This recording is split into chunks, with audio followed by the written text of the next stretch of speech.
El siguiente programa es familiar. No contiene escenas de sexo ni violencia. Para mayor comprensión de los menores de edad, debe ser visto en compañía de un adulto responsable.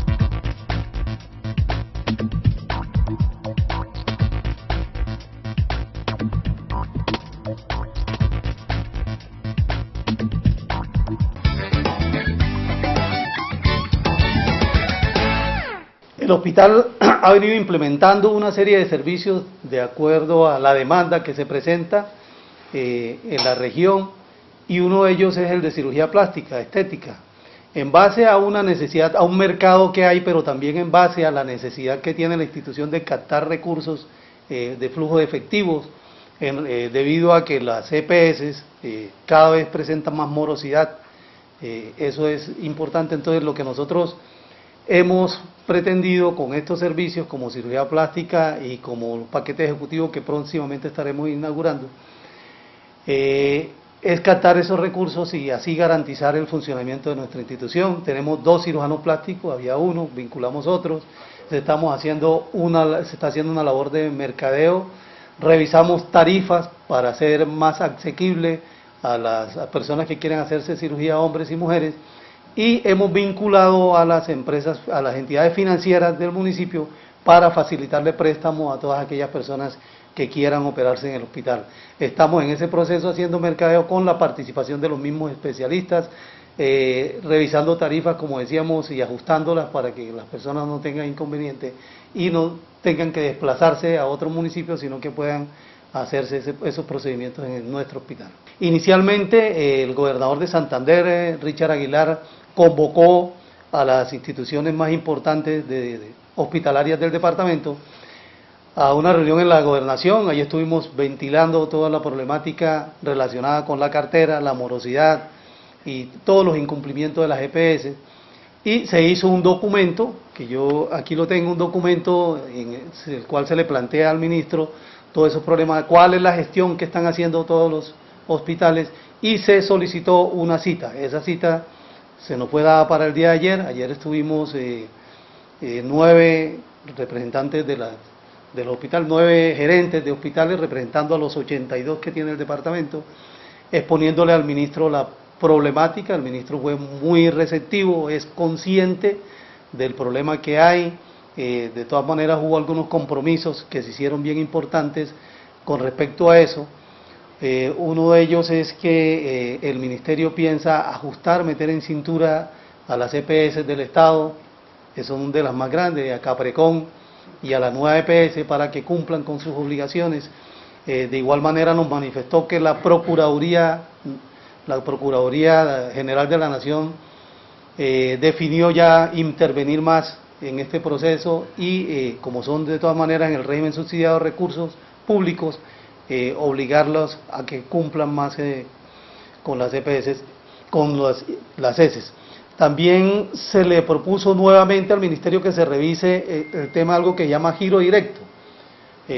La contratación que se hace por actividades para la atención de los niveles 2 y 3 se hace con la EPS se hace se factura cada evento que se haga, y la norma especifica que de ahí se nos debe pagar inicialmente el 50% y el restante 50% lo cancelan después de haber revisado y que no hayan glosas ni ningún tipo de objeción por parte de la EPS. Sin embargo, lo que estamos viviendo los hospitales en Santander y en todo el país es que efectivamente pagan el 50%, pero el restante 50% va a engrosar la cartera de las instituciones, es decir, no cancela. Entonces se le propuso al ministro que revisaran ese tema y que se ampliara ese porcentaje del 50 a un 80%. Eso lo va a estudiar el ministerio para ver de qué manera pues los hospitales podemos tener acceso a mayores recursos. Hay en este momento en algunas instituciones del departamento situaciones críticas donde ya le deben varios meses a los trabajadores. Nosotros no tenemos esa situación. Lo que estamos captando nos permite seguir funcionando sin ningún problema.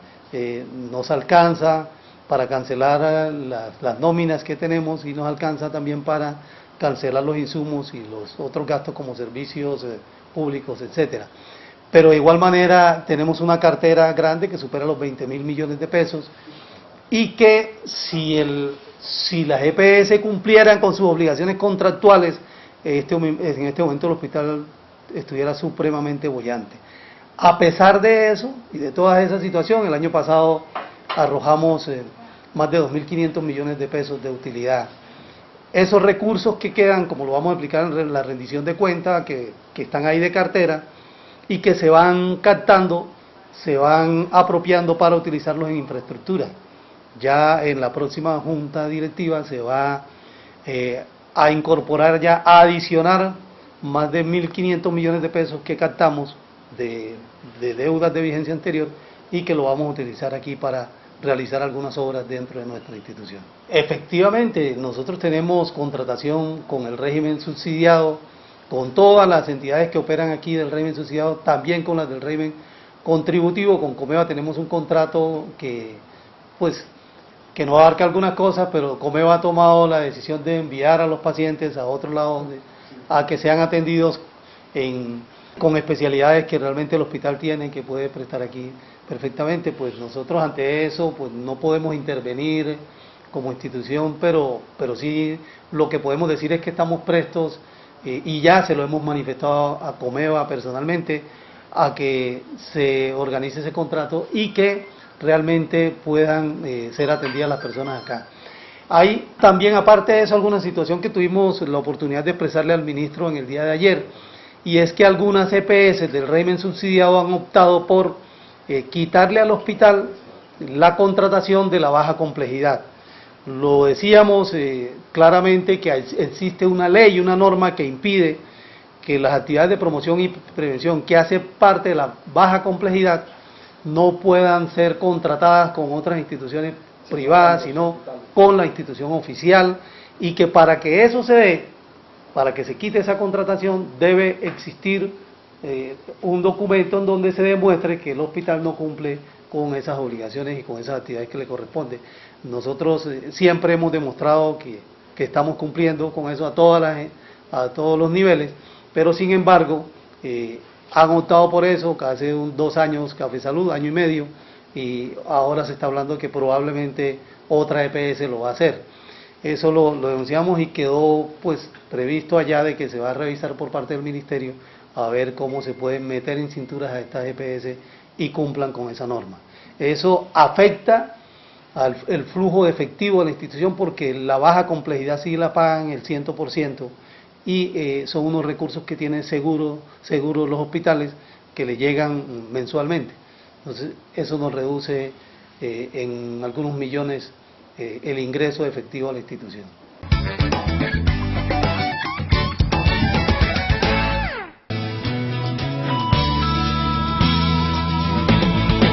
En el día de hoy vamos a desarrollar un tema que tiene que ver con la causa o la etiología de las enfermedades mentales.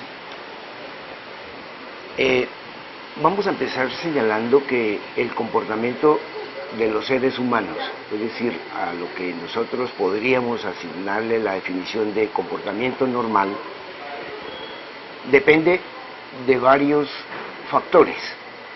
Uno de ellos es el tema de lo biológico, o lo hereditario, o lo que llamamos la herencia.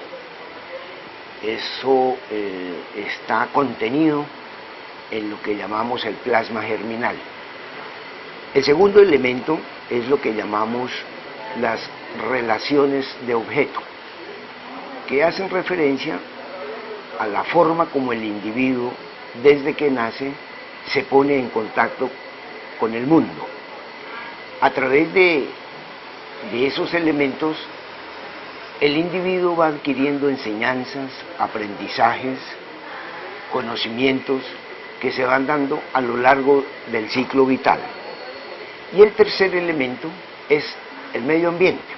Es decir, que estas tres circunstancias son las que hacen que el comportamiento de los seres humanos se defina como tal.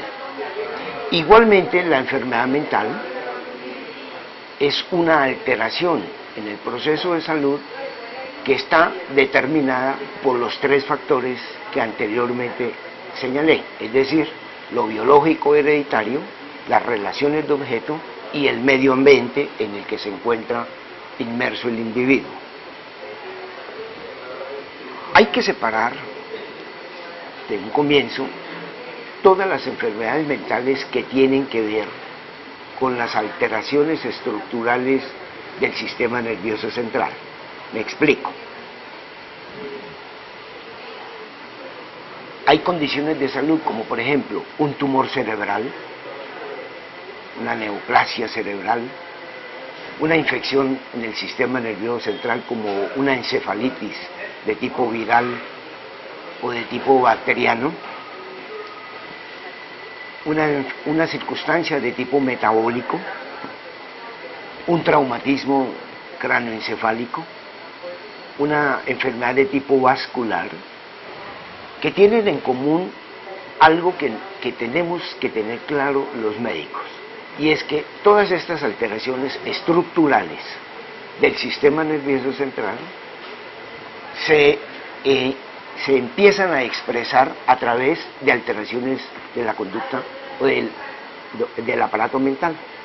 Es decir, primero hay síntomas mentales en los daños que he mencionado. Por eso es necesario que todas estas alteraciones siempre sean evaluadas por un médico, porque puede ser que algún trastorno mental de estos no sea visto o evaluado por una persona idónea y tienda a plantear solamente que es un trastorno mental de origen psicológico, ignorando que detrás de ello haya una causa de tipo orgánico biológico. Por eso entonces es muy importante llamar la atención en ese sentido. Antes de hablar de un trastorno mental, desde el punto de vista médico, se hace necesario hacer unos diagnósticos diferenciales que nos permitan estar completamente seguros de que se trata de un trastorno mental de origen psíquico y más no un trastorno mental de origen biológico o de origen estructural. Cuando hemos ya estudiado a nuestro paciente desde el punto de vista médico y no encontramos ninguna alteración estructural, ahora sí pasamos al campo de los trastornos mentales. Trastornos mentales que tienen una etiología en lo psíquico, una etiología desde el punto de vista psicológico. Y en ello encontramos entonces varios elementos que nos ayudan a entender desde el punto de vista psicológico la enfermedad mental. Para ello entonces señalamos que hay unos factores esenciales y unos factores generales. Dentro de los factores generales señalemos los más frecuentes en nuestro medio. La carencia afectiva. La carencia afectiva que se da porque hay una disarmonía entre padres e hijos. Muchas veces una mala relación de los hijos hacia los padres no es más que la consecuencia de que los padres en su infancia no protegieron a este bebé adecuadamente. Es decir, que lo que hoy estamos viendo como un niño con problemas de aprendizaje, con problemas de su comportamiento, no es más que la respuesta que este chico está haciendo a que en una época en su vida se sintió inseguro, se sintió desamparado, nunca fue tenido en cuenta por sus padres. Entonces, esa conducta de este chico, enmarquémosla dentro de la respuesta del muchacho hacia una estructura de familia que no fue suficientemente protectora en el momento del desarrollo infantil. Otro elemento que tiene que ver con la carencia afectiva es la disfunción de los padres. Una pareja que se maltrata permanentemente tiende a transmitirle al hijo sentimientos de inseguridad, sentimientos de culpabilidad, porque el niño tiende a pensar que sus padres se pelean o sus padres se maltratan por culpa de él, y entonces va haciendo carrera en el niño ese sentimiento de que es un niño no querido por sus padres y que por esa razón entonces empieza a tener problemas en su desempeño académico, en su desempeño escolar, en su desempeño social, que hacen que no sea evaluado directamente la causa del problema. En nuestro medio hay una situación muy particular, es la cantidad de hijos indeseados que nacen. Hay estudios que en Colombia señalan un porcentaje muy alto de hijos que nacen sin haber sido planeados, producto más bien de la violación, de la embriaguez, del consumo de sustancias psicoactivas, productos de un descuido, digámoslo así. Y obviamente que ese hijo que nace en esas circunstancias pues va a arrastrar sentimientos de exclusión, sentimientos de no ser tenido en cuenta, de no tener un lugar adecuado en sus progenitores. Otra característica u otro factor que interviene en los trastornos mentales desde el punto de vista psicológico es el duelo. Cuando las personas pierden a sus seres queridos, cuando las personas tienen pérdidas económicas, cuando las personas pierden el arraigo, cuando las personas pierden desde el punto de vista subjetivo ideales, hacen reacciones de duelo y ello desencadena en trastornos que comprometen el estado de ánimo y que son las causantes de la demanda de los servicios de salud. Otra causa desde el punto de vista psicológico para que se desarrolle la enfermedad mental es el aislamiento. Personas que viven solas, en parajes solo, sobre todo en el área rural. Tendremos a ver personas que viven muy alejadas de la sociedad, con muy poca inclusión social, y entonces eso va generando que se formen estructuras psíquicas de depresión o de ansiedad. Otra causa para que se presenten los trastornos mentales es la que tiene que ver con la pobreza, con el desempleo y en general con todo lo que tiene que ver con los factores de tipo socioeconómico. Nada más importante para un individuo que su empleo, porque es allí donde se consigue lo del sustento, y si muchas personas no consiguen o no tienen una forma de emplearse, pues el impacto es en su vida emocional, ante la incapacidad de darle lo básico a su familia, se empiezan a desencadenar estos sentimientos que terminan estructurando enfermedades mentales. Un hecho importante que demanda mucha atención y que es causa de enfermedad mental, lo dirigimos hacia las mujeres. Las mujeres, por su condición y por sus diferentes ciclos por los que transcurre su vida, se ve abocada a muchos cambios de tipo fisiológico, a muchos cambios de tipo endocrinológico que hace que se afecte su salud mental. Por ejemplo, la pubertad, la menarquia, la venida de la primera menstruación se convierte, de hecho, en una alteración estructural, porque es la aparición de nuevas experiencias, de nuevas formaciones a nivel corporal que le van generando a la niña cambios en su estado de ánimo, cambios que muchas veces son incomprensibles y que les generan muchas veces también trastornos de ansiedad. Ese primer elemento en la vida de las mujeres desencadena con mucha frecuencia trastornos de tipo ansioso, trastornos de tipo depresivo que ameritan la orientación por parte de los profesionales de la salud mental. El otro escenario en el que las mujeres se ven inmersas y que con frecuencia presentan trastornos mentales es durante el embarazo.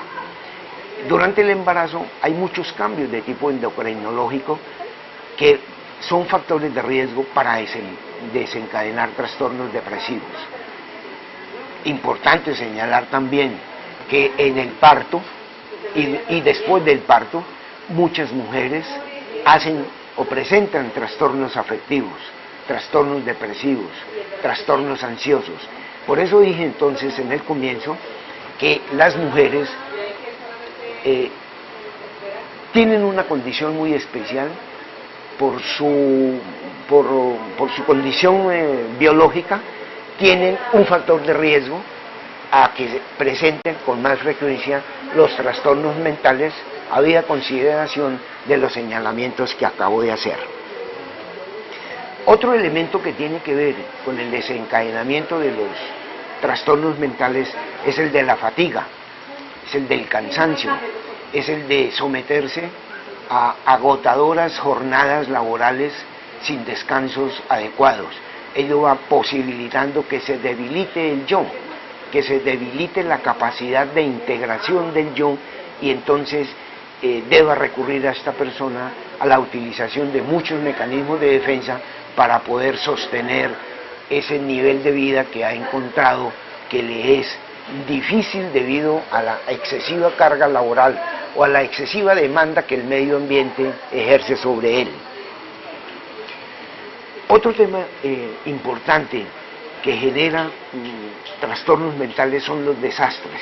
Digamos aquí los desastres naturales como las inundaciones, como los incendios, pero también los desastres de orden social, el desplazamiento forzado en nuestro país. Es una condición que está generando muchos problemas de salud. Es vergonzoso que en nuestro país haya más de 5 millones de colombianos desplazados, desarraigados por culpa de la violencia. Son estas personas que llegan a los centros urbanos totalmente desprotegidos, sin pertenencias porque todo han debido dejarlo, a una ciudad donde son desconocidos, donde no tienen medios de vida, y entonces ese es un factor de riesgo para que con frecuencia se generen demandas de